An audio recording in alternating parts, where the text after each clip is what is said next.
quelques pensées sur l'œuvre le message de Giacomo Leopardi. Leopardi nous montre que l'être humain est terriblement effrayé par deux choses: l'éternité et le néant. En étant effrayé par ces deux choses, l'homme se transporte, il se projette dans l'avenir. Ceci est évident dans le monde moderne. L'homme se projette dans ses rêves, il a des espoirs. Et cela, c'est son moyen de fuir le présent. Le présent, c'est le lieu où l'homme est nu. Il est exposé à ce double problème. D'un côté, l'éternité, l'être éternel, inatteignable. De l'autre côté, le néant.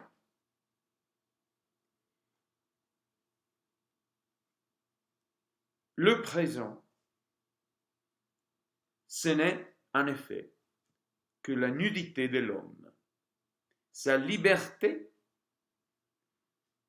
qui n'arrive pas à se fonder, c'est-à-dire qu'elle n'arrive pas à être autonome. Elle a besoin d'un soutien. Ce soutien, malheureusement, il n'arrive pas à le posséder, à le saisir. Il est, comme il le montre Leopardi, il est soit l'éternité, l'être éternel, soit le néant. Par conséquent, l'homme crée des images. Il cache sa nudité et ces images sont soit du genre ancien, soit le genre d'images qu'on a parmi les modernes, notamment. Expliquons ce problème. Les anciens avaient des grands rêves, des rêves dans lesquels ils se transportaient en tant que héros. Ils croyaient, d'une certaine façon, ils étaient naïfs, ils croyaient pouvoir atteindre l'éternité par le biais de l'héroïsme, par des actes héroïques. Ils croyaient qu'il y avait un lien très étroit entre l'homme et le Dieu. L'homme moderne, lui, il a renoncé à cet héroïsme ancien. Pourquoi? Parce qu'il a vu qu'il y avait un élément de déception. D'accord? Et c'est là, en fait, personne ne l'a montré davantage que le christianisme, les faux dieux des païens. Le monde est l'ennemi de la vérité. Voilà. Ce message qui se trouve au cœur du christianisme, des évangiles, c'est un message qui a eu des répercussions sur tout ce qui s'est passé après, jusqu'à nos jours. Au début de la modernité, on n'a pas pu croire justement en l'héroïsme ancien. Et alors, qu'est-ce qu'on s'est dit? On aurait pu dire, nous, on va avoir des petits rêves, tels qu'on les a aujourd'hui.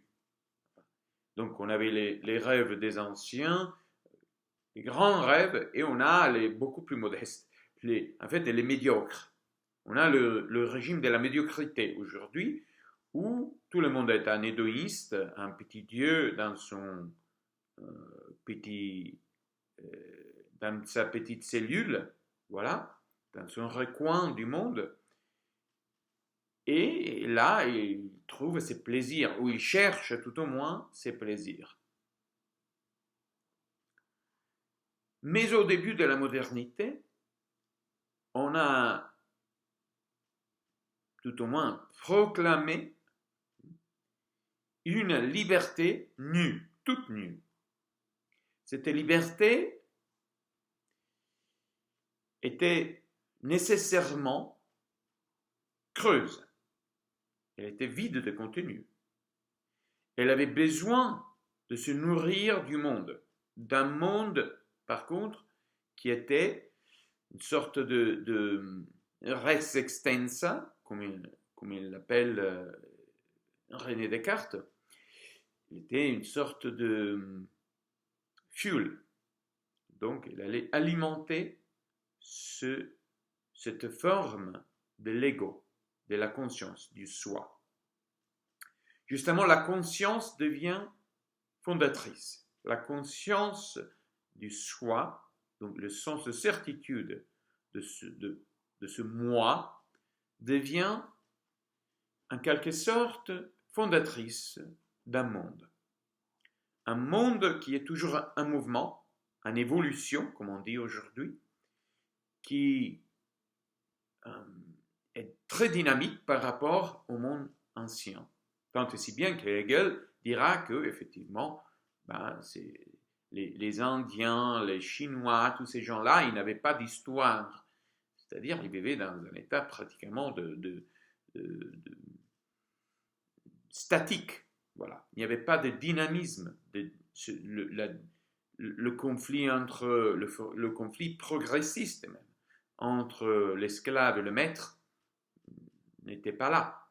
Il n'y avait pas de cette ascente vers l'avenir, un avenir donc qui après on voit bien, il est incarné par l'état universel. Mais bon, au début de la modernité, donc on a une conscience vide, formelle, qui a besoin nécessairement d'un contenu. Ce contenu est donné par le monde, qui va être transformé par ou à travers cette conscience qui, en même temps, elle va gagner en puissance. Elle va gagner aussi donc en capacité de maîtriser le monde, donc la nature elle-même. Donc créer un monde en transformant la nature, donc en récupérant des éléments de la nature pour les transformer dans la construction de ce nouveau monde fondé sur ce principe de conscience autonome par rapport et à l'éternité et au néant. La conscience pourra faire appel à Dieu, mais ce Dieu n'est nullement effrayant. Le Dieu de Descartes n'a rien d'effrayant. Ce n'est pas une autorité telle qu'elle avait été, le Père, Dieu le Père. Donc il n'a rien de tout cela. C'est un Dieu fictif, un Dieu des déistes, un Dieu formel, qui est là pour dire, écoute, cette conscience, elle a bien une justification. Voilà. Vis-à-vis de quoi? Vis-à-vis de la res extensa, c'est-à-dire de tout ce qui est quantifiable, de la matière quantifiable qui n'a aucun sens en elle-même, mais qui va gagner du sens en étant transformée par la conscience et à travers la conscience de l'homme, du soi, de ce ego. Bon. Alors cette conscience, au début, elle fait face au néant, elle fait face à l'éternité. mais elle se présente non pas comme un masque de ce dont elle a peur, un masque de Dieu, comme on pourrait le dire dans le christianisme, un masque du néant, comme on le voit dans les matérialistes anciens. Il n'est pas un masque, apparemment, ce soi, ce ego de Descartes, mais alors qu'est-ce que c'est? Il a une certaine autonomie. Une autonomie, en revanche, qui a besoin de se nourrir de rêves. Il ne se nourrit pas tellement de Dieu, parce que Dieu il est totalement formel, vide. Il a besoin de contenu. Le contenu est donné par un monde qui n'a aucun sens en soi, comme on l'a vu. Donc c'est du matériel, disons, matériel qui n'a aucune valeur en soi. On parle de faits, hein, dans le sens machiavélique du terme, c'est-à-dire des choses qui se passent, mais voilà, ils sont déterminés par le hasard. D'accord? Donc là, on a affaire avec un monde machine. C'est une machine de forces qui interagissent par le hasard, essentiellement. Bon. Alors, cette conscience n'est pas un masque, apparemment. Elle est autonome. En étant autonome, qu'est-ce qu'elle va faire? Elle a besoin, comme on a vu, donc, elle a besoin de se nourrir. Bon. Est-ce qu'elle cache quelque chose? Elle construit un monde dans lequel elle ne doit plus cacher quoi que ce soit. Elle ne doit plus constituer un masque. Elle peut être nue sans avoir peur. Sans avoir peur. Elle n'aura plus peur de l'éternité, parce que l'éternité, de toute façon, c'est ce non, c'est vide, comme il nous le montre un concept. Hein? Comme il nous le montre aussi, de nouveau, Hegel. Elle n'a plus peur du néant, parce que le néant, on peut le maîtriser. Le néant en tant que, qu'est-ce que le néant après tout, enfin, c'est le manque d'éternité. Donc, c'est le vortex, c'est le, voilà, c'est l'espace noir, c'est quoi? C'est la mort. Donc, il n'a plus besoin d'avoir peur de la mort. Pourquoi? Parce qu'on peut maîtriser la mort. D'accord. Bon. Alors, petit à petit, on arrive à aujourd'hui. Aujourd'hui, on a la progénie de Descartes, on a les scientifiques. Les scientifiques qui travaillent dans leur laboratoire, peut-être même pour établir un monde qui est lui-même un laboratoire gigantesque, universel. Un monde dans lequel nous-mêmes nous trouvons en tant qu'élément d'un projet universel. Bon. On a les scientifiques qui nous disent effectivement que notre liberté, ce n'est qu'un masque. Elle n'est pas autonome, elle est déterminée par des facteurs neurologiques, historiques, sociologiques, etc. Bon. Matériel en général. Donc, la conscience humaine, au tout début de la modernité, ayant été proclamée comme quelque chose d'autonome, s'avère être pas du tout autonome. Elle n'est pas autonome. Alors qu'est-ce que c'est? Elle est déterminée par quoi? Par le néant. Mais le néant détermine aussi en quelque sorte l'éternité.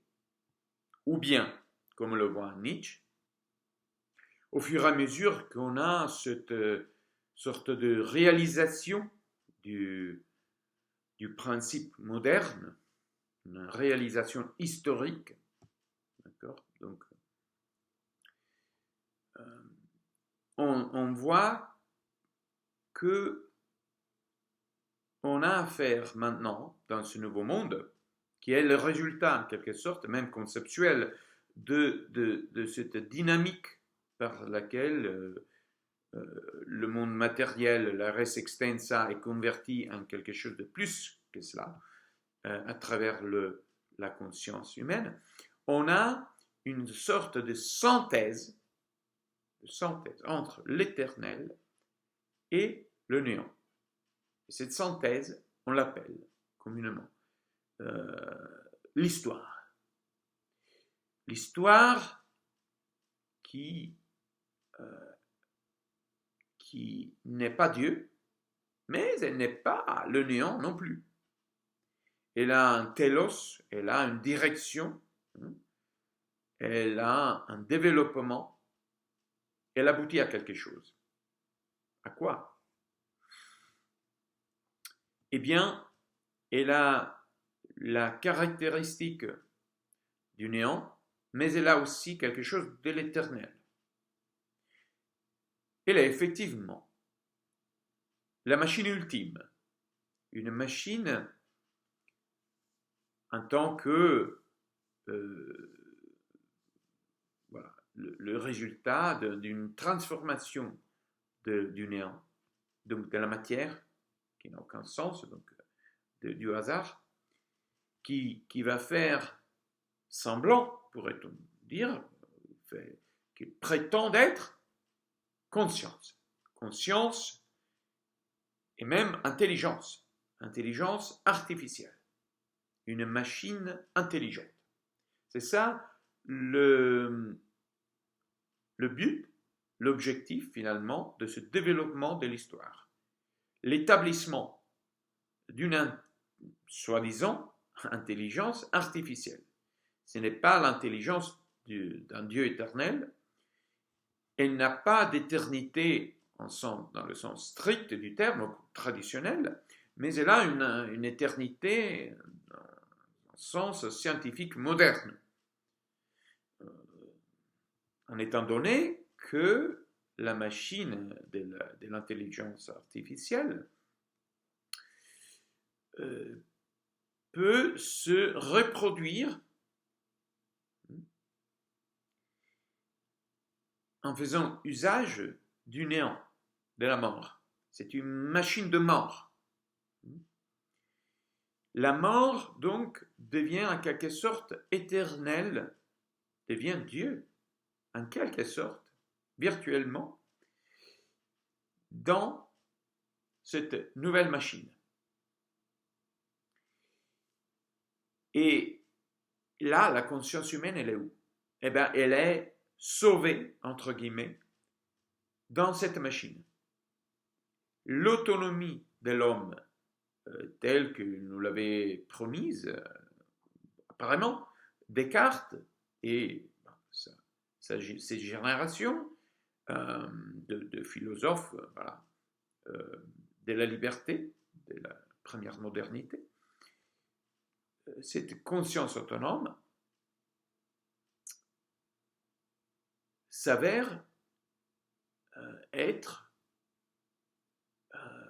rien d'autre que cette machine, ce résultat d'un développement historique, une machine qui pense.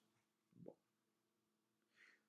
Ou tout au moins, l'illusion de la pensée, une illusion établie machinalement.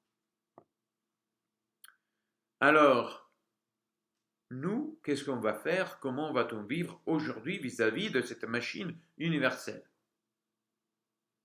De la venue de cette machine qui devrait nous sauver de quoi? Eh ben, de l'être éternel, donc du Père divin, d'un côté et du néant, de la mort de l'autre côté. On n'a plus à avoir peur grâce à la machine. Il y a évidemment les musulmans qui essaient de nous dire, ben non, il y a toujours Dieu, il est costaud, il va anéantir la machine. Ben bon, mais ça c'est un grand rêve, c'est un recyclé, c'est un grand rêve ancien recyclé. D'autant plus que on dirait qu'il va anéantir la conscience moderne, tout à fait. C'est un rêve d'ailleurs qu'on recycle sur quel fondement, sur quelle base? Sur la base de la conscience moderne. C'est nous qui allons déterminer ce Dieu. Nous sommes les porte-voix d'une projection. Donc c'est pas, voyons, nous les porte-voix tout à fait, mais on trouve finalement que c'est Dieu le porte-voix de la volonté humaine. Donc là, ça ne marche pas très bien, parce qu'on revient à ce problème de la conscience toute nue. On a besoin de rêves. Mais on a déjà découvert que ces rêves anciens, grâce au christianisme, on l'a découvert, ce n'étaient que des rêves. Enfin, il aurait pu constituer des miroirs dans lesquels on aurait pu se rapprocher de l'être éternel par-delà la peur. Et ça, c'est un défi d'une certaine philosophie ancienne, platonicienne. Mais ce n'est pas cela le chemin qu'on a emprunté aujourd'hui. L'alternative, celle à laquelle on se confie aujourd'hui, c'est justement cette synthèse de l'éternel et du néant. On n'a plus besoin d'avoir peur de la mort, mais en attendant que la machine s'établisse entièrement, définitivement, on a, comme on l'a vu, on n'a pas en général les grands rêves, on a des petits rêves, on a nos caprices, on a les petits plaisirs qui sont vendus par le marché, donc par la machine. La machine va créer ces petits idoles, des petits rêves qui vont nous consoler vis-à-vis du néant et vis-à-vis de la mort de Dieu essentiellement. Donc on a encore les conflits entre les musulmans et les modernes, les occidentaux, qui sont vraiment des mollusques lorsqu'il s'agit de rêver, d'avoir des rêves. Les rêves des occidentaux ne sont rien, ce sont des petites drogues dans les discothèques, ce sont dans les boîtes de nuit, c'est pour les jeunes, ce sont des films de rien du tout, voilà, il y a des dépravations de tout genre et des genres eux-mêmes. Donc, bon, il y a des rêves extrêmement physiques, hein, donc charnels et débiles. Et surtout pas d'une puissance comparable à celle des rêves des musulmans. En revanche, ces rêves-là sont vus comme des terribles menaces pour la liberté de la conscience fondatrice. N'oublions pas l'autonomie cartésienne. Donc ça, c'est terrible. Ce Dieu de l'islam, c'est terrible pour la conscience cartésienne.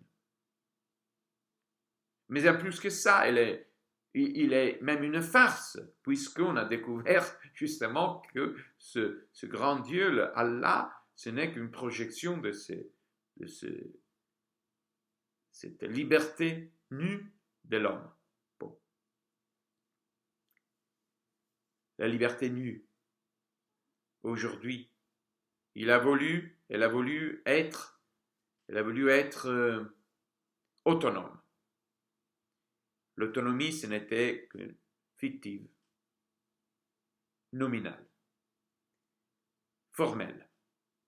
Donc, on a eu besoin de construire ce nouveau monde.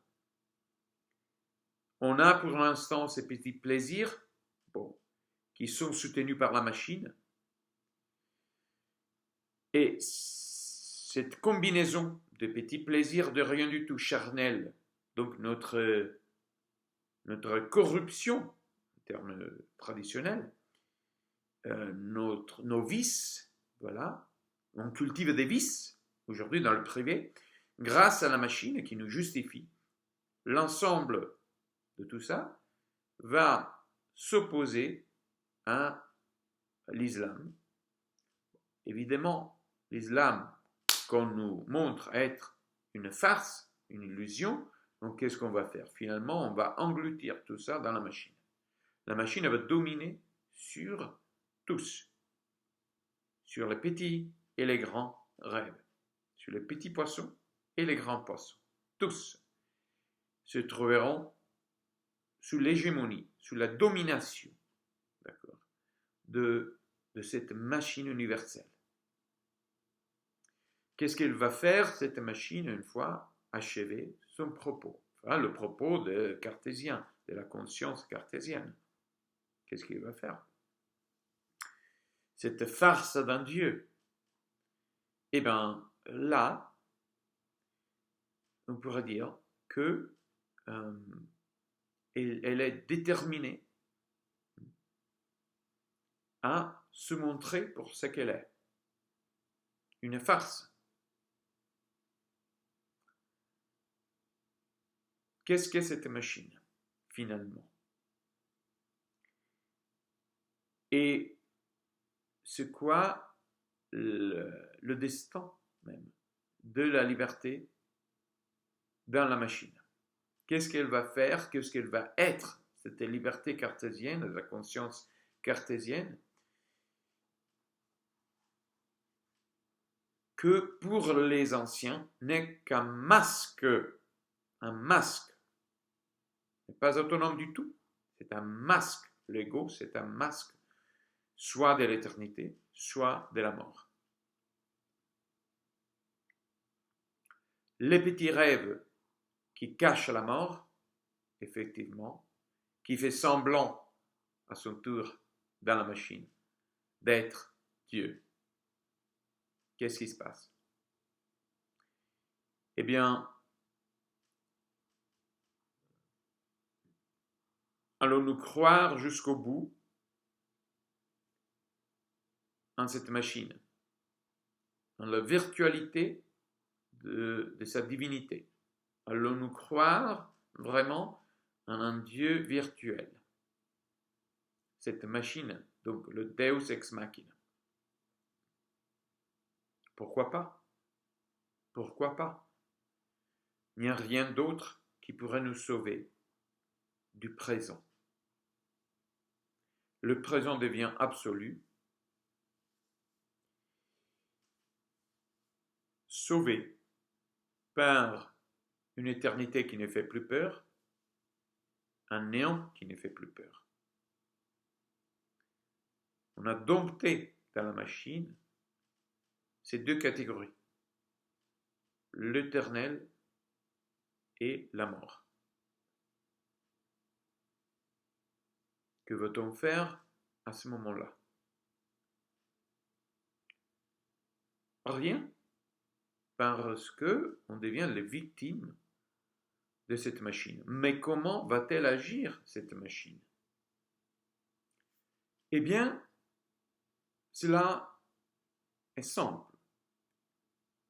La machine, c'est le triomphe divin de la mort. Et en cela consiste le triomphe de la conscience, de l'autonome, nominalement, voilà, de l'homme moderne.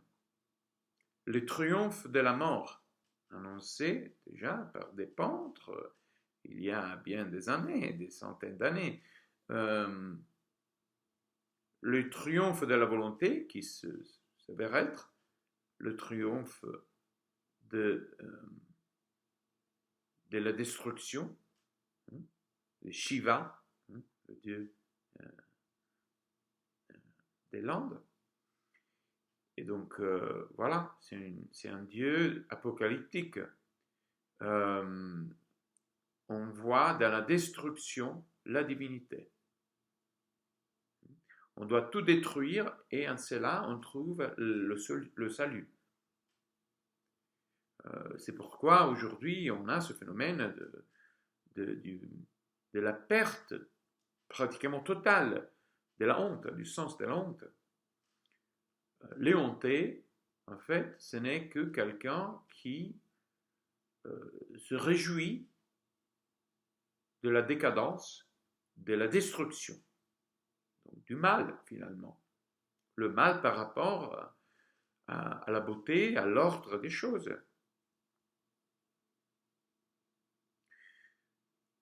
C'est sûr que cet ordre n'est pas Dieu.